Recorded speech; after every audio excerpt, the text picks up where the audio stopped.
L'Ornis és un personatge, és un nen que viu en un món de fantasia, que viu en un món d'aventura fantàstica i que viu en el seu poble i que té uns amics, té una colla, i té els pares, té uns germans i li passen tot un seguit d'aventures i de coses divertides.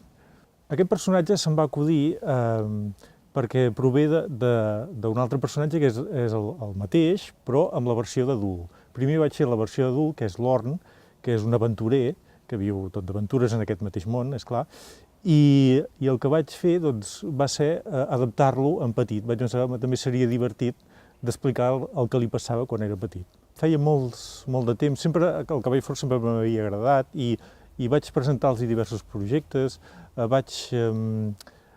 vaig presentar-me en concursos, etc. I amb aquest personatge, amb l'Ornis, aquesta versió de l'Orn en petit, vaig pensar que seria una bona idea presentar el cavall fort i publicar-lo en aquesta revista. A casa meva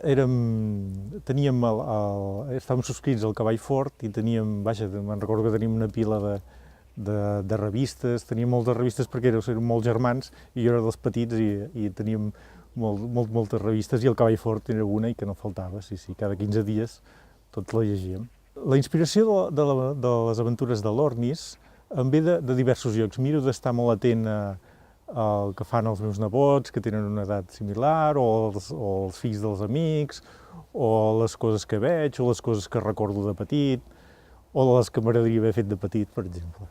L'Ornis, és veritat que la gent que em coneix m'ho diu a vegades que sí que té una mica de mi, en el sentit que és molt despistat, que a vegades és molt somniatruites, i això jo de petit ho era bastant. Els paisatges del món de l'Orn i de l'Ornis m'agrada molt dibuixar-los, m'agrada molt dibuixar muntanyes, castells, elements que provenen molts de coses que he vist. M'agrada molt l'excursionisme, soc força excursionista, i m'agrada molt voltar pel Pirineu, per la Garrotxa.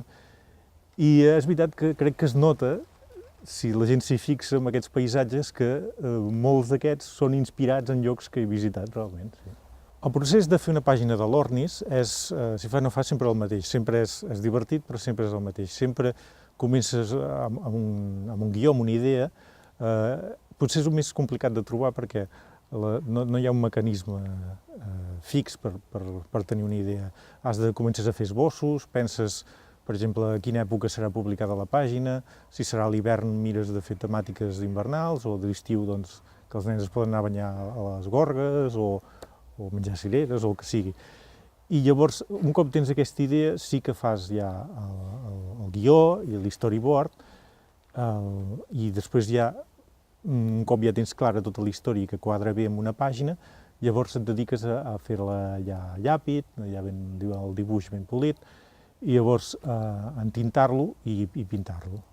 El procés aquest sí que sempre és